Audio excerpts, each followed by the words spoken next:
मैंने आपको बताया था कि लोग अक्सर मुझसे कहते हैं कि मुझे वास्तव में जो बात मैंने सुनी, जो भविष्यवाणी मैंने सुनी या जो वचन मैंने सुना, मुझे उसमें सुनकर बुरा लगा, मुझे दोषी ठहराया गया, मेरी निंदा की गई और मुझे बहुत शर्म आई थी ये भविष्यवाणी सुनकर। कई बार इस तरह की बातें कलीसिया में उभरती हैं, दिखाई देती हैं। कहते हैं लोग कि सबके सामने ये बात बोल दी गई, लिहाज नहीं किया, मुझे कह दिया, बोल दिया। सब लोग ध्यान से सुने। परमेश्वर की आवाज़ हमेशा आशा, आनंद और शांति और स्वतंत्रता के लिए बुलाती है। किसके लिए बुलाती है? आपको 4 चीज़ों के लिए बुलाती है। परमेश्वर की आवाज़ हमेशा आशा के लिए, आनंद के लिए, शांति के लिए और स्वतंत्रता के लिए आपको बुलाती है। हाँ, प्रभु अपने वचन में कहता है, जो डाली मुझ में है और नहीं बढ़ती, मेरा पिता किसान उसे छांटता है ताकि वे बढ़े। संभव है अगर किसी के लिए जब भविष्यवाणी होती है तो परमेश्वर उसको छांटता है, उसको करेक्ट करता है। सो अगर हम प्रभु के वचन में देखें, 1 कुरिन्थियों की किताब और इसका 14 अध्याय और इसके 3 पद में अगर हम देखते हैं तो यहाँ हम पिछली बार सीख रहे थे, परंतु जो भविष्यवाणी करता है वह मनुष्य से उन्नति, उपदेश और शांति की बातें कहता है। पिछली बार हम लोगों पे मनन कर रहे थे इसमें। तो जो भविष्यवाणी करता है, 1 कुरिन्थियों 14 अध्याय और 3 पद, जो भविष्यवाणी करता है वह क्या करता है? मनुष्यों से उन्नति की बात करता है। क्या बात करता है? उन्नति की। भाई, आपकी नौकरी लग जाएगी, आपकी फैक्ट्री चल जाएगी, भविष्यवाणी में बात सुनाई देती है। आपका जो कर्जा है प्रभु कह रहे हैं इस वर्ष तक उतार देंगे, तो उन्नति की बात। आपका मकान नहीं है, प्रभु कह रहे हैं आपका मकान बनने को है। आपके बच्चे के ब्याह नहीं हो रहा, प्रभु कह रहा है कि जल्द ही उसका ब्याह हो जाएगा। तो परमेश्वर का आत्मा उन्नति की बात कहता है। और साथ में लिखा है उपदेश। क्या है? उपदेश। यहाँ पर परमेश्वर उपदेश में आपको करेक्ट करता है। कई बार हम भविष्यवाणी को जब सुनते हैं तो हम उसमें उसमें उन्नति की बातें और शांति की बातों को हम पकड़ लेते हैं। प्रभु ने उपदेश जो बोला उस पर हमारा ध्यान ही नहीं जाता क्या कहा, परंतु परमेश्वर उपदेश के विषय में जो बोलते हैं उसे हमें ध्यान से सुनने की आवश्यकता होती है, क्योंकि कुंजी वही है, कमी वही है। अगर आपने उपदेश, यानी प्रभु कहता है मेरा पिता किसान है, छांटता है। जब भविष्यवाणी में जब उपदेश की बातें जब आती हैं तो प्रभु वहां पर आपको करेक्ट कर रहे होते हैं, आपको कह रहे होते हैं, छांट रहे होते हैं, तुम अपनी बुराइयों से दूर हो जाओ, तुम जानते हो तुम्हारे अंदर क्या बुराइयां हैं। भविष्यवाणी में शब्द आ रहे होते हैं तो इसका अर्थ है वो उपदेश होता है। परंतु कई लोग केवल भविष्यवाणी में उन्नति की बात सुन लेते हैं, शांति की बात सुन लेते हैं, प्रभु मुझे बढ़ाएगा, परंतु जो उपदेश है जिसके लिए परमेश्वर कह रहे हैं उस पर व्यक्ति ध्यान नहीं देता। प्रभु एक तरह का होमवर्क देते हैं आपको। तुम्हारे अंदर से जो अशुद्धता है, जो बातें तुम्हारे भीतर चल रही हैं, जो तुम्हारे जीवन में इस समय बातें चल रही हैं, उन्हें दूर करो। भविष्यवाणी में बात हो रही होती है और भविष्यवाणी कहने वाला बोल रहा होता है, तुम जान रहे हो, समझ रहे हो तुम्हारे लिए क्या कहा जा रहा है, और वो सामने वाला व्यक्ति रो रहा होता है, एक्सेप्ट करता है, स्वीकारता है, सच में मेरे लिए बात कही जा रही है, वो बात जानता है। और कई बार जिनके लिए भविष्यवाणी होती है, मैं उनसे जब पूछता हूँ ना कि भाई तुम्हारे लिए भविष्यवाणी बोली जा रही थी, ये क्यों कही जा रही थी? अभी पारुल ने बोला ना कि भैया ने प्रभु ने बताया आत्मिक पिता है। भले ही मैं भविष्यवाणी नहीं करता, ये बात जान लेना, परंतु मैं वचन को इतना जानता हूँ, परमेश्वर के साथ रहता हूँ। आपकी शक्ल देख के बता दूँगा तुम्हारे अंदर चल क्या रहा है। शक्ल देख के, सिर्फ शक्ल। भविष्यवाणी नहीं करनी आती, पर मैं जानता हूँ, मैं विचारों को पढ़ लेता हूँ सामने वाले के। मन की बात जान लेता हूँ, ये भी जानता हूँ प्रभु से तुम्हारा कितना संबंध गहरा है भी या नहीं, तुम वचन पढ़ते हो या नहीं, तुम प्रार्थना करते हो या नहीं, कितनी प्रार्थना है तुम्हारी, बिना बताए तुम्हें बारे में जानता हूँ मैं। तुम्हें सामने वाले से जब सवाल कर रहा हूँ तो क्या वो उत्तर मैं नहीं जानता, मैं जानता हूँ ऑलरेडी, पर सामने वाला मुझे गोली दे रहा होता है। वो सोचता भैया तो सीधे से हैं, भैया तो मेरे से इतने मिलते नहीं हैं, भैया तो मेरे परिवार के बारे में नहीं जानते, इन्हें तो जैसा मैं झूठ बकाऊंगा बहक जाएंगे। सेवा में जब मैं आया ना, सारे घाटों का घाट का पानी पिला के लाया था। एक तो दुनिया का ज्ञान मेरे को, दूसरा उसके बाद प्रभु ने अपना ज्ञान दे दिया, अपने वचन का ज्ञान दे दिया। मैं बात जानता हूँ सामने वाला क्या बोलना मांग रहा है, क्या सोच रहा है, क्या कह रहा है, पर मैं सुनना चाहता हूँ। मेरे बच्चे ट्रांसपेरेंट हों, मेरे सामने अपनी उन कमियों को रखें। हैं, एक बच्चा, एक बेटा, एक बेटी अपनी उस कमी को बताएगा तो मैं उसका निवारण कर पाऊंगा, इलाज बताऊंगा। आप एक डॉक्टर से अपनी बीमारी छुपाएंगे तो वो कैसे आपका मवाद निकालेगा, कैसे आपका इलाज करेगा। पर वो बच्चा स्लिप हो जाता है, नहीं वो मेरे जीवन के उस भाग के लिए बात बोली जा रही है, ये वाला ही जो अशुद्धता है ना, इसके लिए नहीं, कुछ नहीं बोल रहा, परंतु परमेश्वर तो वही बोल रहा, और मैं भी वही इसलिए पूछ रहा था क्योंकि मैं जानता हूं कि ये बात चल रही है। हालेलुया। परंतु व्यक्ति उपदेश को गवा देता है, भूल जाता है, और उसका ध्यान केवल उन्नति और शांति की बातों पर होता है। परंतु अगर आपने उपदेश पर ध्यान दिया, भविष्यवाणी को भले ही आप भूल जाओ, वैसे तो भविष्यवाणी को नहीं भूलना, परंतु आप अगर 1% भविष्यवाणी को भूल भी गए ना, तो उपदेश को मत भूलो, उपदेश को तो पकड़ के चलो। भविष्यवाणी आपके पीछे दौड़ेगी, और प्रभु ने आपके लिए जो बोला है, मेरा परमेश्वर स्मरण रखता है, सारी बातों को याद रखता है। मनुष्य भूल जाता है, परंतु प्रभु स्मरण रखता है, और परमेश्वर उन बातों को पूरा करना जानता है। हालेलुया।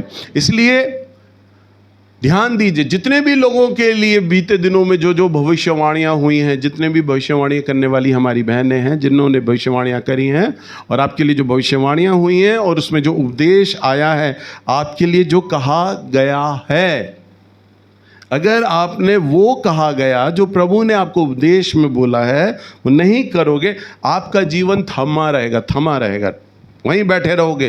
प्रभु आपको आगे नहीं बढ़ने देंगे, कभी जाने नहीं दोगे। क्योंकि नबूकदनेस्सर राजा ने बड़ी अच्छी बात कही थी, जब वो घमंड के सिंहासन पे था ना, सम्राट था वो, सम्राट, उसका राज्य पूरे भारत की सीमाओं तक लगता था, इतना देश उसके अंडर आते थे, राजाओं के ऊपर भी राजा था वो। परमेश्वर ने उसे उस सिंहासन से उतारा और जंगल भेज दिया, जानवर बना दिया। 7 साल जानवर रहा, बाल बढ़ गए, नाखून बढ़ गए, और जब जंगल में उसने पश्चाताप किया, परमेश्वर ने फिर वापस वो सिंहासन दे दिया। हालेलुया। तो मालूम है क्या कहता है? हे परमेश्वर, मैंने ये जान लिया है कि इस्राएल का परमेश्वर जो स्वर्ग में प्रभुता करता है वही पृथ्वी पर भी करता है। हालेलुया। वही पृथ्वी पर भी करता है। इसलिए जितनी भी सरकारें चुनी जाती हैं, चल रही हैं, चाहे वो हमारे भारत में हो या ऑल ओवर वर्ल्ड में हो, परमेश्वर के आदेश अनुसार है। कोई ये सोच सकता है मंत्री कि मैंने बड़ी अच्छा स्पीच दी, मैं बड़ा अच्छा देश को चला रहा हूँ, इसलिए मैं चुना जाऊँगा। अरे मेरे प्रभु के कंट्रोल में है सारी चीज़ें। वो तो स्वर्ग में प्रभुता करता है, तो पृथ्वी पर भी वही प्रभुता करता है। वो जिसे चाहे राजा बना दे, जिसे चाहे वो सिंहासन से उठा के जंगल भेज दे। हालेलुया। सो परमेश्वर का ये नियम है कि वो हर बात में प्रभुता करता है। बोलिए, हर बात में प्रभुता करता है। हर बात में प्रभुता करता है। तो जब वो प्रभुता करता है तो आपने, प्रभु ने जो आपको उपदेश दिया है ना, यदि आप उसे भूल जाएंगे तो भी उसको स्मरण रहता है, याद रहता है। परंतु जब आप उस बात को पूरा करेंगे जैसा प्रभु ने कहा आपको, और आप प्रभु के कहे अनुसार करते हैं, तो परमेश्वर आपको उन्नत करेगा, आपको तरक्की देगा, आपको बढ़ाएगा। और जो उपदेश आप सुना जानते हैं, पूरा नहीं कर रहे, आपने रोक दिया, तो परमेश्वर की वो आज्ञा है उस उपदेश में जो प्रभु ने कहा है, कैलेंडर दर कैलेंडर बदलते जाएंगे, साल दर साल बदलते चले जाएंगे, आपकी तरक्की नहीं होने पाएगी किसी भी क्षेत्र में, ना ही आत्मिक क्षेत्र में, ना ही भौतिक क्षेत्र में, ना ही शारीरिक क्षेत्र में, कहीं तरक्की नहीं होगी। आज जिस जगह आप खड़े हो, सन 2025 आएगा, 26 आएगा, 30 आएगा, आपको तो साल दर साल तरक्की करनी थी ना, पर नहीं कर पाए। क्यों? क्योंकि वो जो स्वर्ग में प्रभुता करता है ना, वही तो पृथ्वी पर भी करता है। नियम उसका हर जगह चलता है, आप मानो या ना मानो। हालेलुया। तो आपको क्या करना है? जो परमेश्वर ने उपदेश दिया है, आपको उसको पकड़ कर चलना है। सो आइए हम अपने वचन में चलते हैं। परमेश्वर की बोलने की जो आवाज़ है ना, आपको ये जानना है, परमेश्वर का जो चरित्र है, परमेश्वर की जो प्रकृति है, यानी उसका जो नेचर है, उसके अनुसार ही परमेश्वर बात करता है। पिछली बार मैं आप लोगों को मैंने बताया था, आपको परमेश्वर का चरित्र जानने की आवश्यकता है, उसका स्वभाव जानने की आवश्यकता है। क्या प्रभु ऐसा कह सकते हैं?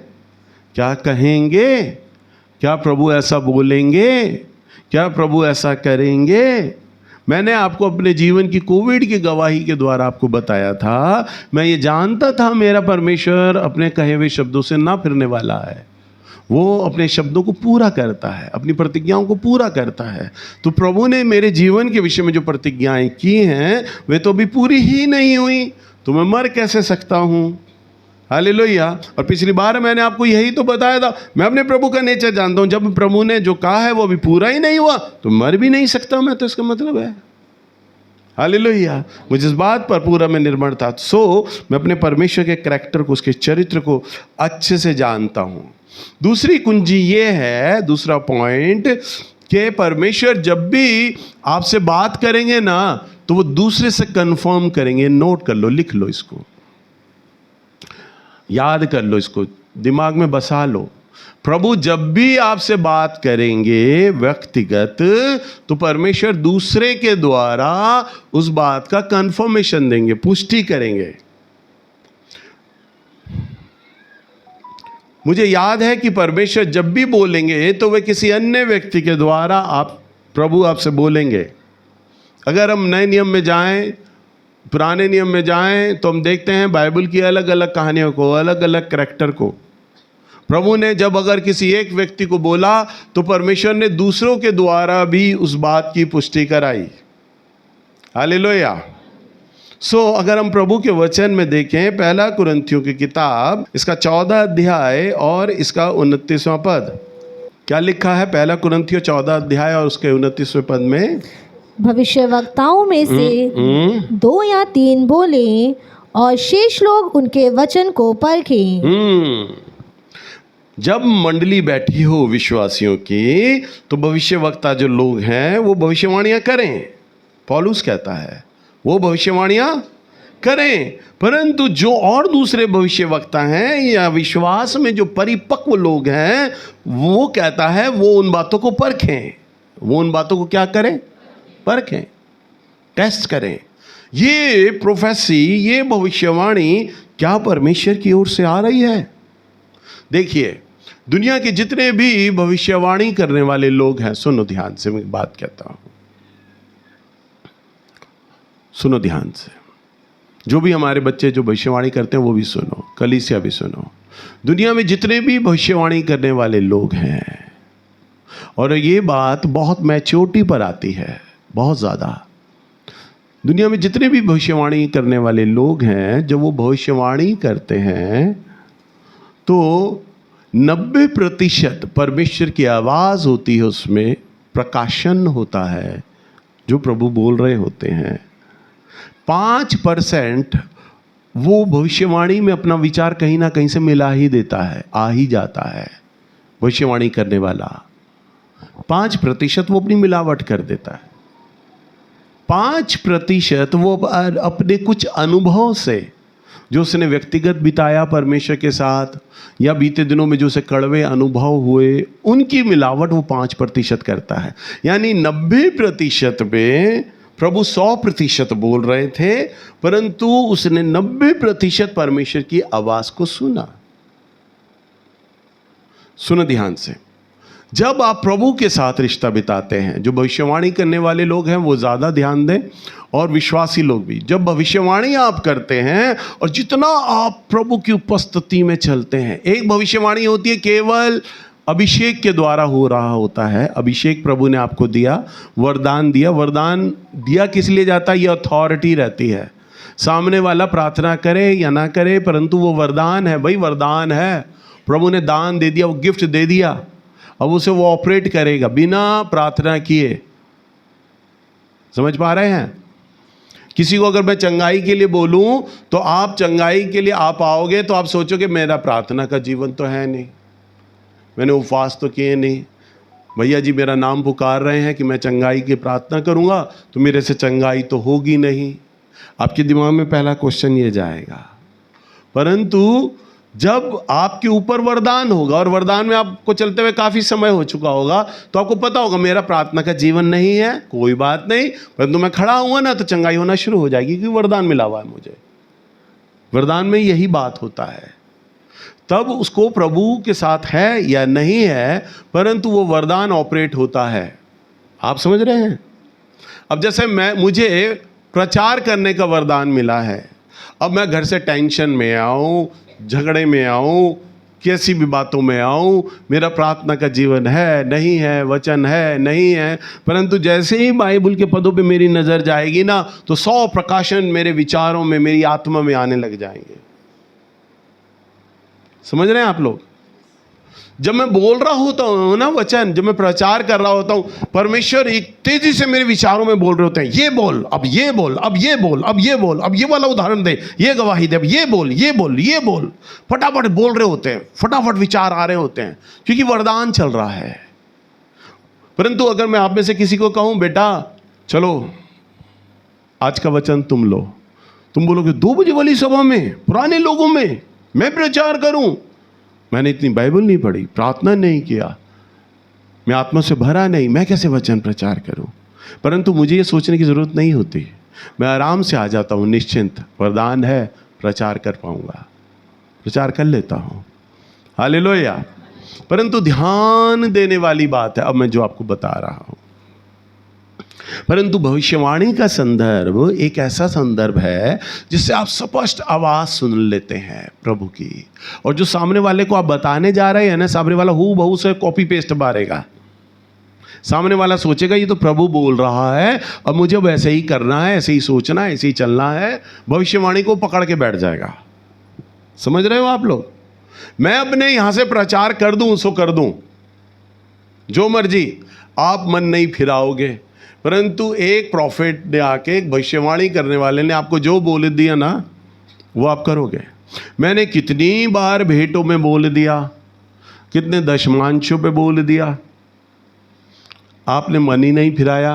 नवीन भैया ने बोला जो अपने अगवे को सोने की चेन देगा वो आशीषित होगा। भाई मेरे पास तो सोने की चेनें आने लग गई। हालेलुया। मैंने कहा यार मेरा प्रॉफिट ने बोला और लोग तो देने लग गए, पर मैं दशमांश और भेंट पे बोल रहा हूँ, तो कोई भेंट कोई दशमांश ही ना दे। भी प्रचारक है, भविष्यवाणी करने वाला जो भविष्यवाणी करता है उस पर तो बात ध्यान से सुनता है, ओ प्रभु बोल रहा है मुझे। हालेलुया। सो जब भविष्यवाणी जब होती है तब आप उसे परखें, पर वो मैच्योरिटी आप में होना चाहिए। ध्यान से सुनिएगा। इसलिए इसलिए भविष्यवाणी करने वाला जो परमेश्वर की गहन उपस्थिति में बैठता है, तो परमेश्वर उसे जो 100% बता रहा है ना, तो वो 90% क्यों कैच कर पाया? क्यों? क्योंकि प्रार्थना का अभाव, प्रार्थना की कमी, क्योंकि परमेश्वर विचारों में बोल रहे होते हैं, दर्शन में दिखाई दे रहे होते हैं, हम आत्मा में उसकी आवाज़ को सुन रहे होते हैं, महसूस कर रहे होते हैं। क्योंकि जितना हम प्रभु के संग बैठे होंगे, प्रभु की निकटता में होंगे, प्रभु की उपस्थिति में होंगे ना, उतनी साफ आवाज़ हम आत्मा में महसूस करेंगे। हालेलुया। उतना साफ दर्शन दिखाई देगा। और मैं मानसी से बोल देता हूँ, शिवानी से बोल देता हूँ, किसी से भी, खड़ा होकर आराम से बोल दूंगा इनको, ये बात एक्सेप्ट करेंगे। भविष्यवाणी नहीं करता, परंतु भविष्यवाणी करने वाले ये लोग हैं, मैं बता रहा हूं। जब ये दर्शन देखते हैं तो उसका अनुवाद ही अपने मन में कर रहे होते हैं, अच्छा इसका मतलब ये, और ये बताते हो तुम। ऐसे ही होता है ना, है ना। ये दर्शन आ रहा है, हम आत्मा में उस चीज को महसूस कर रहे हैं, उसका दर्शन ये है। कभी कभी परमेश्वर साफ बोल रहे होते हैं, तो परमेश्वर भविष्यवाणी करते वक्त कई माध्यमों से बोल रहे होते हैं। परंतु आप जितना प्रार्थना में बैठोगे, खाली यही नहीं, आप जितने वाले लोग जितना भविष्यवाणी, जितना प्रभु की आत्मा के संग बैठोगे, उतना आपको साफ सटीक आवाज़ सुनाई देने लगेगा। हालेलुया। और तब जो 10% बात है वो हट जाएगी, पूरा 100% मैसेज आएगा।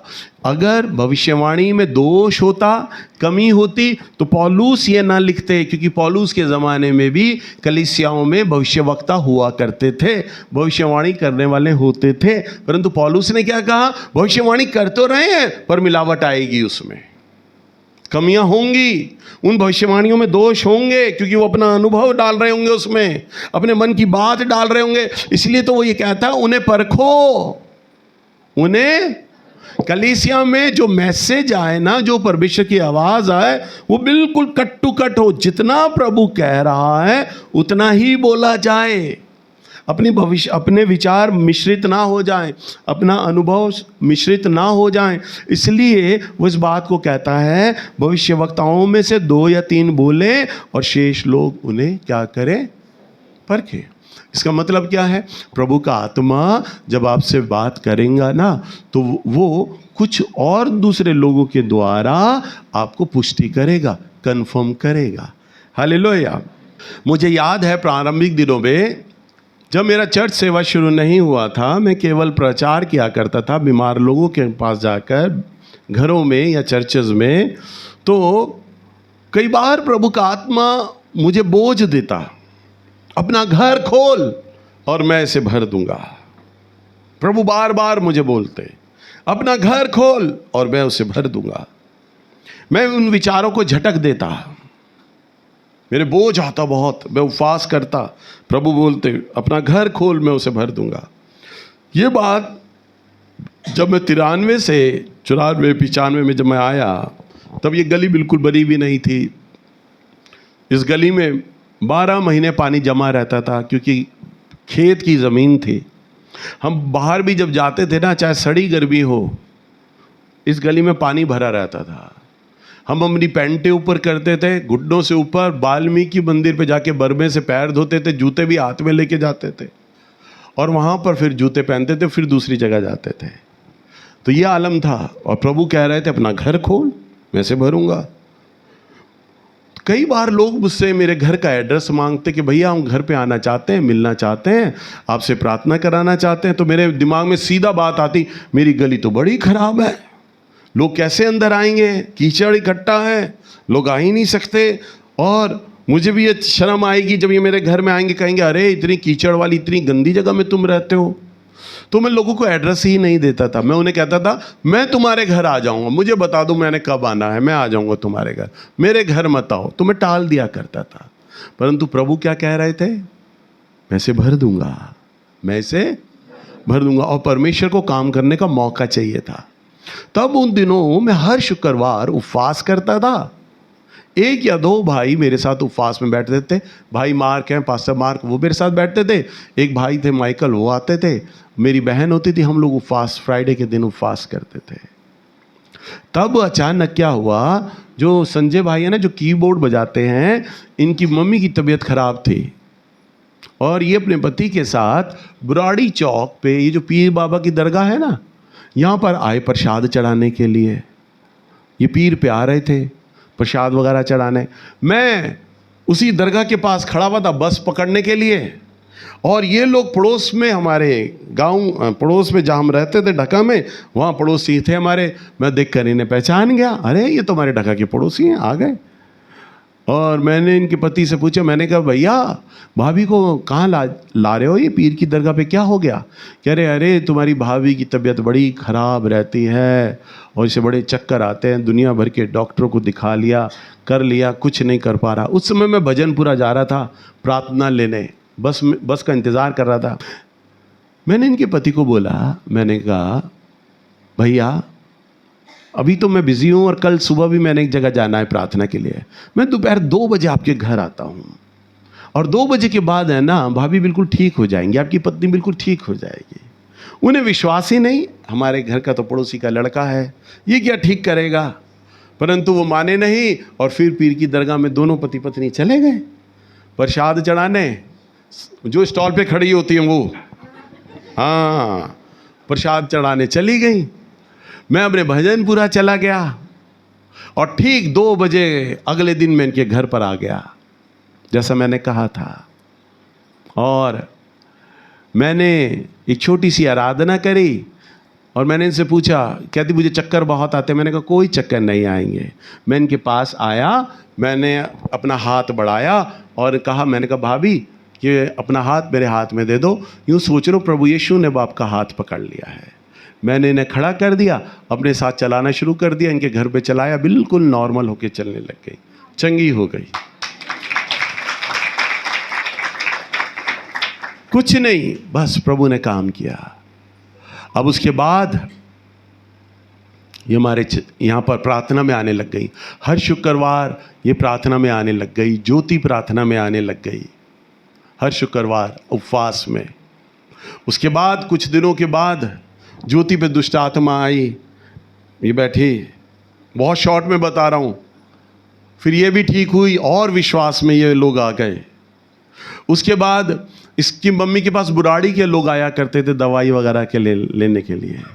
अम्मा जी आई प्रदीप को लेने के लिए, ये रहा प्रदीप, है ना, ऐसे हुआ था ना, हाँ।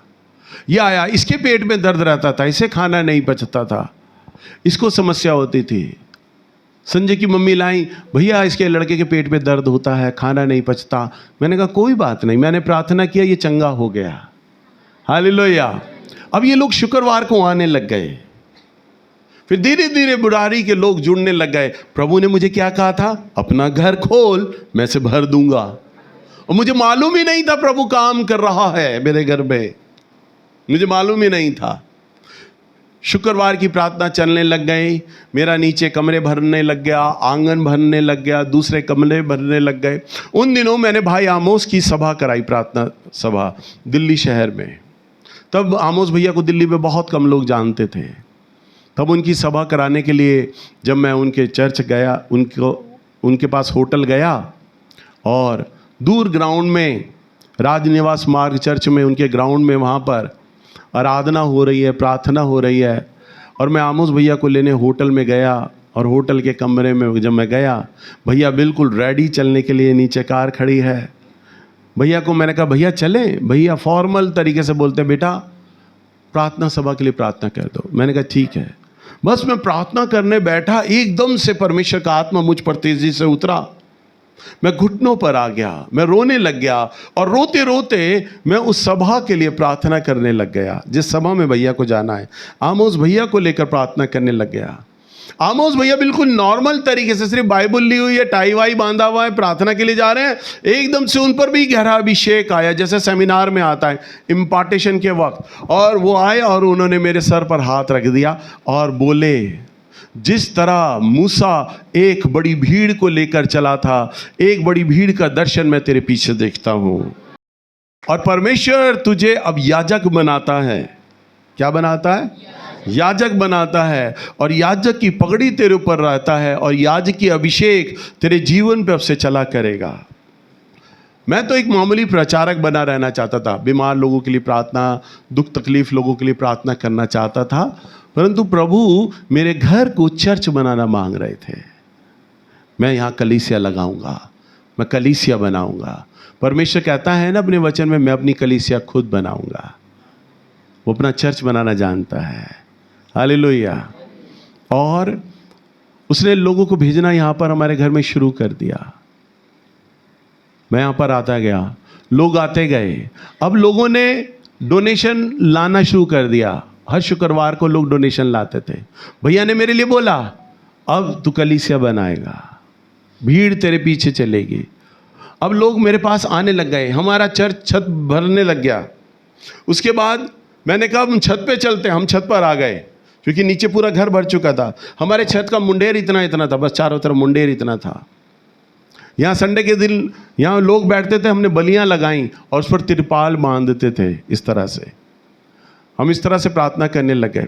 लोगों ने कहा भैया हम शुक्रवार को नहीं आ सकते, काम धंधे पे जाना पड़ता है, संडे का दिन रख लो, छुट्टी का दिन रखता है, छुट्टी का दिन रख लो संडे का। मुझे क्या पता था तो परमेश्वर का दिन है, प्रभु अपना चर्च बना रहा है। मैंने बेध्यानी में बोला, मैंने कहा हाँ ठीक है संडे का रख लो, आ जाया करो संडे को, हम संडे को कर दिया करेंगे उपवास प्रार्थना। फिर हमने संडे के दिन उपवास प्रार्थना लगाना शुरू कर दिया। यहाँ लोग आने लग गए। अब लोग डोनेशन लेकर आते, मुझे देते, मैं उनका डोनेशन नहीं पकड़ता, नहीं मुझे नहीं चाहिए तुम्हारा, मैं तो बिजनेस करूँगा, तुम्हारा डोनेशन ही नहीं चाहिए मुझे। अब लोग आते, जो पैसा लेते मुझे देते, मैं नहीं पकड़ता, वो मायूस होकर चले जाते। भाभी ने मेरे को कहा कि ऐसा है जो डोनेशन वो आपको नहीं दे रहे, वो प्रभु को दे रहे हैं, ऐसा करो ये डोनेशन रख लो, कल को मंडली के लिए ढोलक आएगी, मंडली के लिए दरी आएगी, सामान आएगा, आप पैसा उसमें खर्च देना, अपने पे मत खर्चो, आप उसमें खर्च देना। मैंने कहा कह तो ठीक रही है। फिर मैंने क्या किया, मैंने एक डोनेशन बॉक्स बनवाया, हम उसको अलग रख दिया करते थे, यहाँ रख दिया करते थे, जिसने देना है वो आके अपना भेंट दे दे। और काफ़ी लंबे समय तक ऐसे ही चलता रहा। आपको ध्यान होगा जो पुराने हैं लोग, हम आराधना करते थे, हमारी क्वायर आराधना करती थी, जिसका मन हो वो डाले, जिसका मन ना हो वो न डाले, परंतु मुझे ये नहीं पता था मेरा परमेश्वर मेरा चर्च बना रहा है। हालेलुया। प्रभु ने जो बात मुझसे काफ़ी लंबे समय तक भीतरी मन से कही ना, वही बात परमेश्वर ने दूसरे के द्वारा, मैं आपको क्या बता रहा हूँ, दूसरे के द्वारा उस बात की पुष्टि करता है, कंफर्म करता है। यही बात, जिन बातों को मैं सोचता था ये मेरे विचार होंगे, ये मेरे मन में आता है, प्रभु बोल भी रहे हैं या नहीं बोल रहे, कई बार मैं विचार करता था, परंतु जब ये बात भाई आमोस के द्वारा यानी मेरे आत्मिक पिता के द्वारा जब ये बात बोला गया ना, तो ये बात मेरे अंदर कंफर्म हो गई कि बात सच में प्रभु ने मुझे एक पास्टर बनाया है, याजक बनाया है, और अब मुझे अपनी कलीसिया को लेकर चलना है। उसके बाद फिर मैंने अपना चर्च बनाया, चर्च के मैंने नियम बायलॉज बनाए, और सन 2000 के अंदर मैंने अपने चर्च को रजिस्टर्ड कराया। हालेलुया। उससे पहले मैंने कुछ रजिस्ट्रेशन नहीं कराया था। अगर हम एक घटना को देखें मूसा के समय, अगर हम निर्गमन की किताब में जाते हैं उसके 18 अध्याय में, तो हम वहाँ पर देखते हैं कि परमेश्वर ने मूसा को भी एक याजक के समान लोग दिए, एक बड़ी भीड़ दी, और मूसा के पास लोग आया करते थे, अपनी तमाम बातों को रखते थे, तमाम झगड़ों को, तमाम शिकायतों को रखा करते थे, अपनी मन की बातें रखते थे। तो मूसा को समय नहीं मिलता था परमेश्वर से बात करने का। भाई ध्यान दो इधर, भाई 6.5 लाख लोग थे, कितने? वो सारे लोग मूसा के पास आते थे अपने झगड़े लेके। अब इतने लोगों का न्याय करना, मूसा को सुबह से लेके देर रात हो जाती थी लोगों की बातें सुनते सुनते। वो प्रभु के साथ समय ही नहीं दे पा रहा था। हो सकता है इस बीच परमेश्वर ने कई बार मूसा को ये कहा हो, अब तेरे पास समय नहीं है मेरे से बात करने का, तू मेरे संग नहीं बैठता। ये बातें बाइबल में नहीं लिखी, परंतु ये बातें अनुभव में आई होंगी जरूर मूसा के। प्रभु कई बार उसे विचारों में बोलते होंगे, अब तू मेरे संग नहीं बैठता, तू इनमें बिजी हो गया है, तू इनमें लग गया है। तो मूसा ये कहता होगा, प्रभु ये लोग आपने ही तो मुझे दिए हैं, आपने ही तो मुझे चरवाहा बनाया है, इनके झगड़े इनके दुख मैंने ही तो देखने हैं। तो सुबह से लेके देर रात तक मुंह में रहता था। तब क्या हुआ, निर्गमन की किताब 18 अध्याय और इसके 17 पद में हम देखते हैं, मूसा के ससुर ने उससे कहा, जो काम तू करता है वह अच्छा नहीं, इससे तू क्या, वरन ये लोग भी जो तेरे संग है निश्चय थक जाएंगे, क्योंकि ये काम तेरे लिए बहुत भारी है, तू इसे अकेला नहीं कर सकता। हाँ, मूसा का जो ससुर है ना, देखो वो प्रभु का डर मानने वाला व्यक्ति है, और वो राय दे रहा है कि जो काम ये है ये बहुत भारी है, इससे तू और तेरे जो लोग हैं ये निश्चय ही थक जाएंगे, यानी हार जाएंगे, क्योंकि परमेश्वर ही हमारा बल है। तेरे लोग, तेरी कलीसिया जो 6.5 लाख लोगों की है, ये दिन दुखड़े अपने अपने फैसले लेकर तेरे पास आते हैं। लाइन बड़ी लंबी है इनकी, दूर तक लाइन लगाए हुए हैं तेरे से बात करने के लिए, प्रार्थना कराने के लिए, मिलने के लिए। ये थक जाएंगे, ये प्रभु से नहीं मिलते, ये प्रभु से बात नहीं कर रहे, और ना तू बात कर पा रहा है, थक जाओगे तुम लोग। और आगे क्या कहता है वो 19वां पद, इसीलिए अब मेरी सुन ले, मैं तुझको सम्मति देता हूँ और परमेश्वर तेरे संग रहे।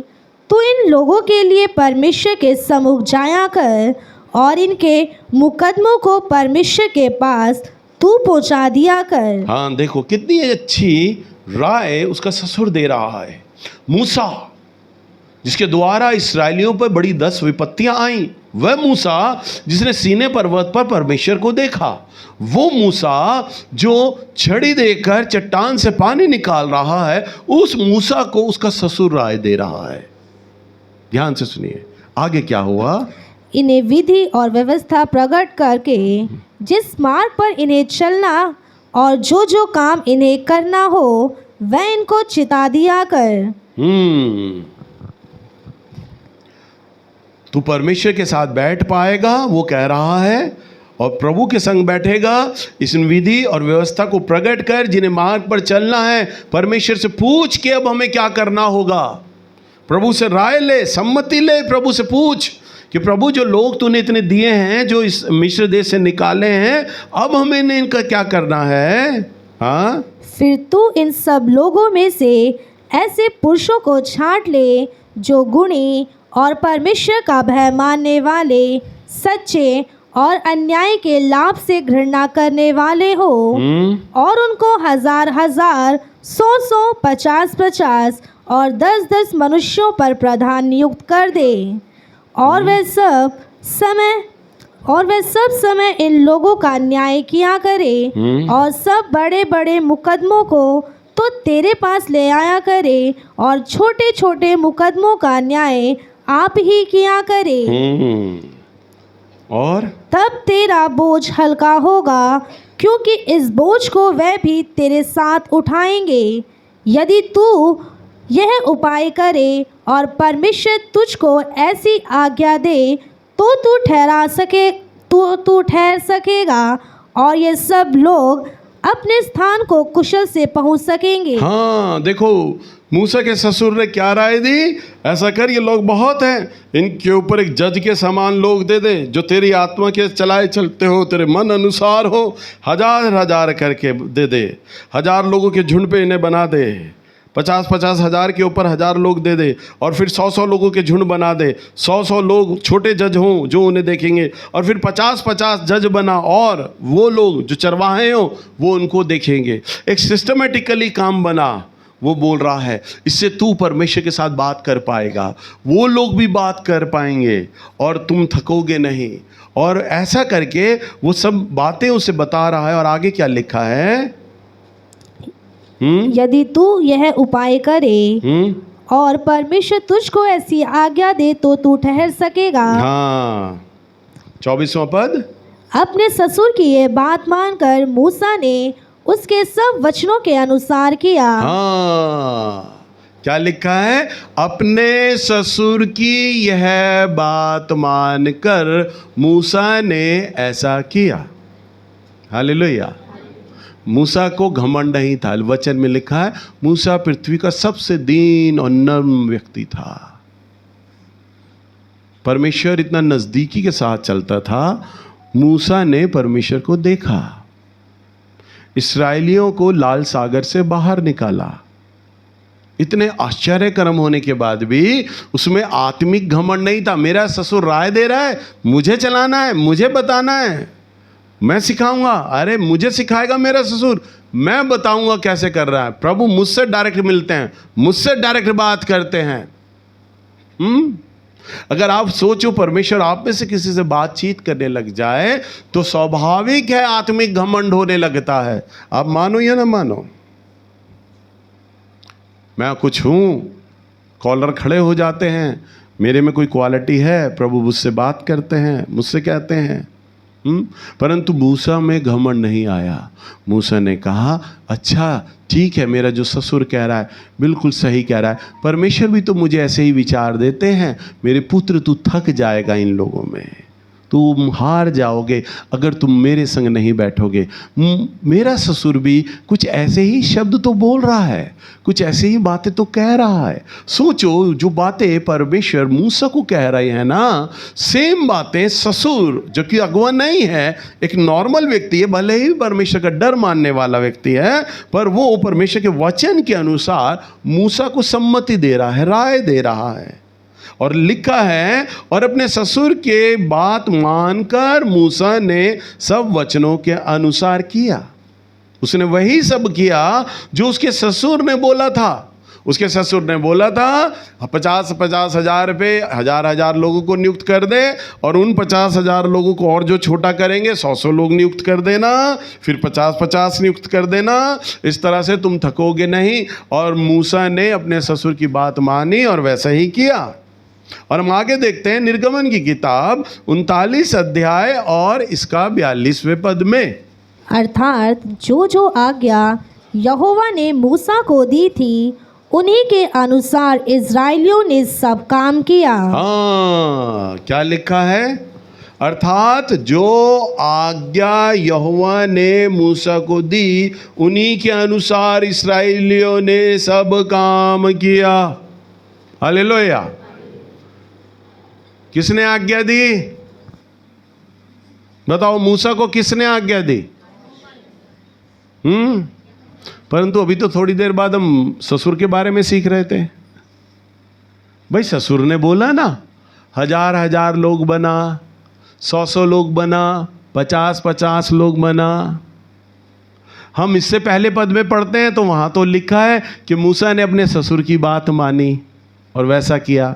फिर आगे चलते हैं निर्गमन की किताब 39 अध्याय और 42वें पद में, वहां पर यह लिखा है, और तब यहोवा की आज्ञा मानी मूसा ने, और उसके अनुसार इस्राएलियों ने सब काम किया। और 43वें पद में, तब मूसा ने सारे काम का निरीक्षण करके देखा कि उन्होंने यहोवा की आज्ञा के अनुसार सब कुछ किया है, और मूसा ने उनको आशीर्वाद दिया।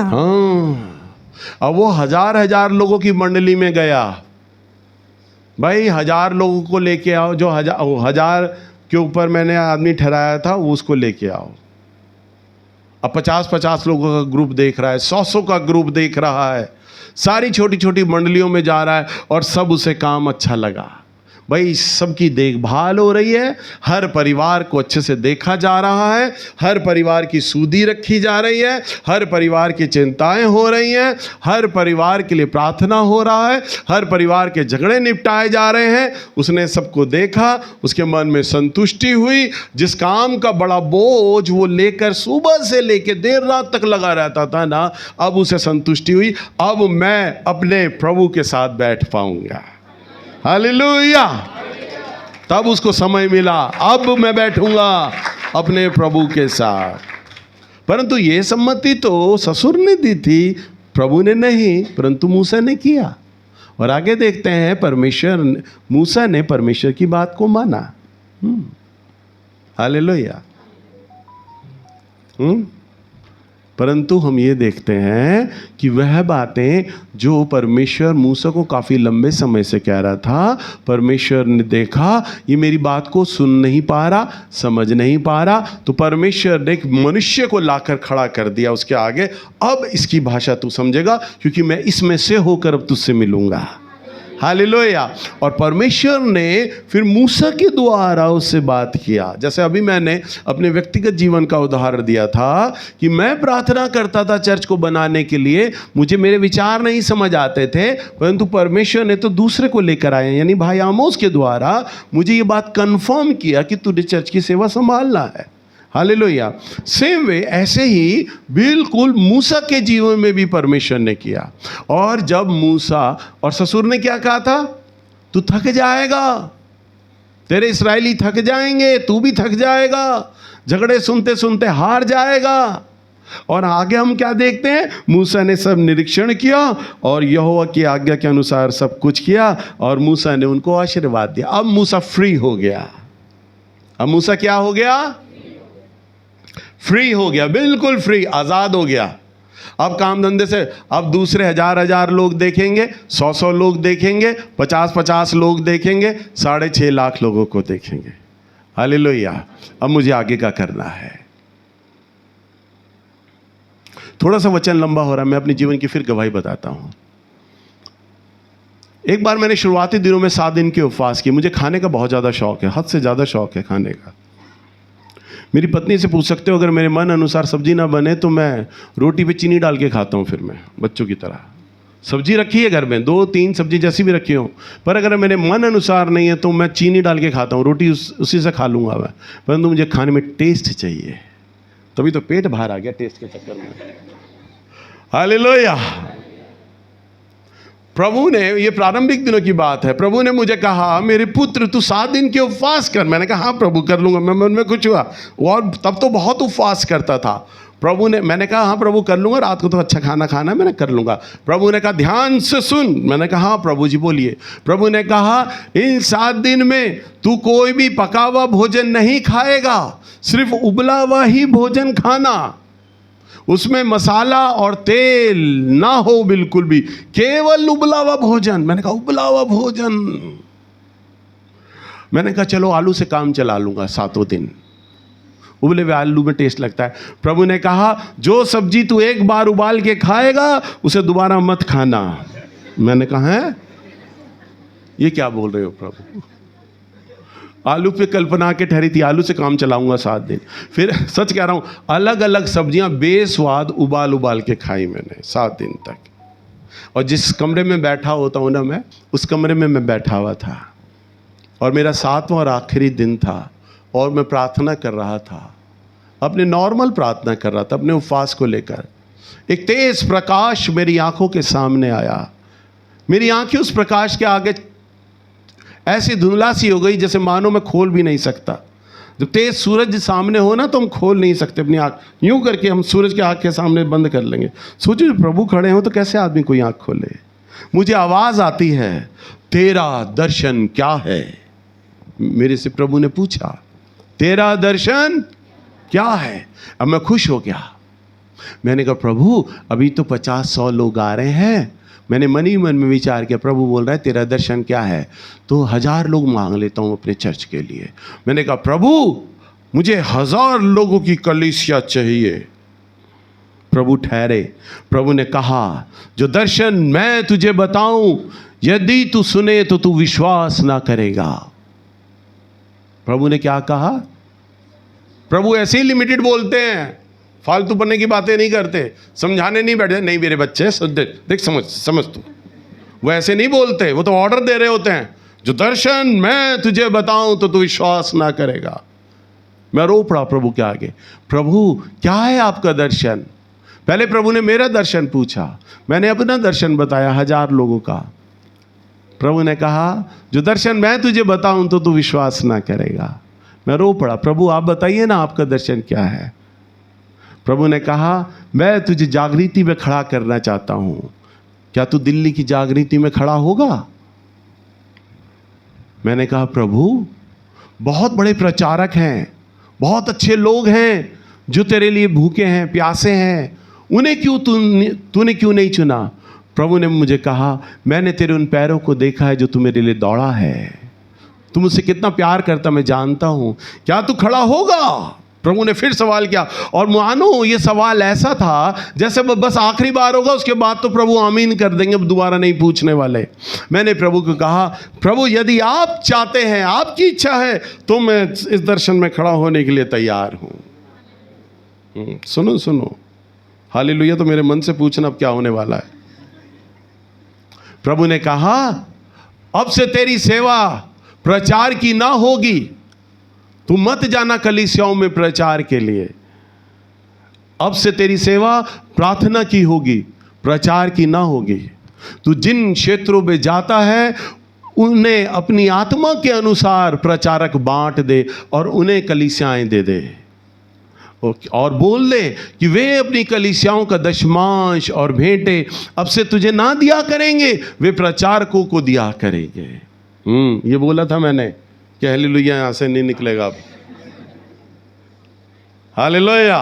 प्रभु ने बोला कलीसियाओं प्रचारकों को बांट दे, अब तेरी ना होगी। और उसके बाद उन दिनों मुझे याद है सारी कलीसियाओं का कुल मिलाकर जो पैसा आता था ना मेरे पास, लगभग 1800 2000 महीने का आता था। मैं जब संगम विहार जाता था, अंजू की मम्मी, हलवाइन और वहाँ की औरतें पुश्ते तक मुझे छोड़ने आते थे, और जो भेंट निकालती थी ना साड़ी के पल्लू में से, कोई 98 दे रही है, कोई रुपया दे रहा है, कोई 2 रुपया दे रहा है, वो सारी रेजगारी लेकर मैं जेब में आता था घर में। ऐसे 12-15 रुपये रेजगारी होती थी, वो मेरी भेंट होती थी। ऐसा मिलाकर 1700-1800 2000 रुपये मुझे आता था। प्रभु क्या कह रहे हैं, अब जो इतने 8 साल 9 साल के बाद तो नौकरी प्रभु ने छुड़वाई, अब सेवा दी, थोड़ी सी सेवा में थोड़ा सा धन दिया, अब उम्मीद हुई अब गाड़ी पटरी पर आने लगी है, अब पैसा आने लगा है, घर में चूल्हा जलने लगा है। प्रभु क्या कह रहे हैं, अब ये प्रचारकों को दे दे। हालेलुया। अब मनुष्य का दिमाग है, क्या आएगा, 2000 लोग अब ये ले जाएंगे, ये प्रचारक लोग ले जाएंगे, मुझे क्या मिलेगा, 2000 आदमी हूँ, कैलकुलेशन करूंगा, 2000 का दशमांश कितना बना बेटा, 200 रुपये। हाँ 200 रुपये, यहाँ तो मैं तो ज़रा टाइट है ना, कैलकुलेटर से काम चलता है, तो 200 रुपये बने। अब 200 रुपये मेरा घर का खर्चा कैसे चलेगा। परंतु मैंने ये विचार नहीं किया, क्योंकि मैंने परमेश्वर का दर्शन प्राप्त किया था, परमेश्वर का वो प्रकाश देखा था। मैंने कहा मेरा परमेश्वर संभालेगा मुझे, उसने कहा है। और मैंने हर एरिया में गया और प्रचारकों को ले जाना शुरू किया, इंट्रोड्यूस कराया, ये भाई अब से आया करेगा, ये बहन आया करेगी, अब से दशमांश और भेंट तुम इन्हें दिया करना, मुझे मत देना, जैसा मुझे मेरे प्रभु ने बोला, और ये दशमांश और भेंट मुझे दिया करेंगे। मैंने कहा, और मैंने प्रभु की आवाज़ को पूरा किया, और प्रभु ने मेरी कलीसिया में काम करना शुरू कर दिया। मेरे लोग बढ़ाने लग गए, मेरा धन बढ़ाने लग गया, अब मुझे दशमांश का दशमांश आता है। हालेलुया। परंतु प्रभु मुझे इतना देते हैं कि सारे प्रचारकों के ऊपर धन भारी है मेरा। सब प्रचारकों से ज़्यादा खर्चे हैं मेरे, और सब प्रचारकों से ज़्यादा पैसा मेरे पास आता है।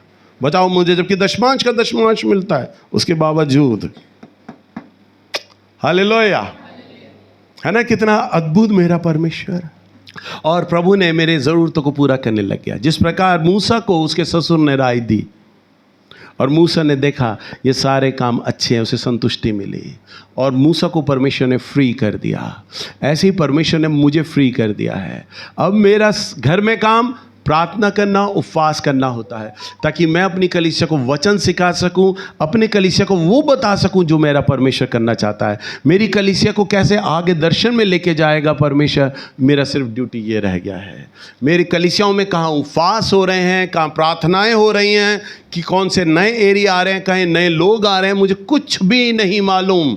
परंतु मैं ये जानता हूँ मेरी कलीसिया में हर जगह प्रचार हो रहा है। हालेलुया। जब मैं कभी मेरे प्रचारक लोग अपने क्षेत्र में बुलाते हैं और जब मैं वहाँ जाता हूँ और वहाँ की संगति देखता हूँ, तो मूसा के समान मुझे भी बड़ा प्रसन्नता होती है कि परमेश्वर का काम इस जगह अच्छा हो रहा है। हालेलुया। और हम देखते हैं मूसा सुबह से लेकर देर रात तक इसराइलियों के झगड़ों में रहता था, पर जब मूसा ने अपने ससुर की बात मानी, और आगे हम पढ़ते हैं उसने परमेश्वर की बात मानी और अपनी सेवा को सिस्टमेटिकली बनाया और परमेश्वर के साथ बैठना शुरू कर दिया ना, तो हम देखते हैं उत्पत्ति के बाद आते हैं निर्गमन की किताब, यानी दूसरी किताब, और उस किताबों के बाद ही परमेश्वर ने उसे लेवे व्यवस्था दिया और व्यवस्था विवरण दिया कि कैसे मेरे याजक बनेंगे, कैसे बिशप होंगे, और कैसे कलीसियाएं चलेंगी, कैसे बलिदान होंगे। कब उसे दिया रेवलेशन? जब वो परमेश्वर के साथ बैठने लगा। समझ पा रहे हैं आप लोग? जब वो प्रभु के साथ बैठा तो परमेश्वर ने उसे रिवील किया, प्रकट किया कि कलीसिया में तुझे क्या क्या करना होगा। हालेलुया।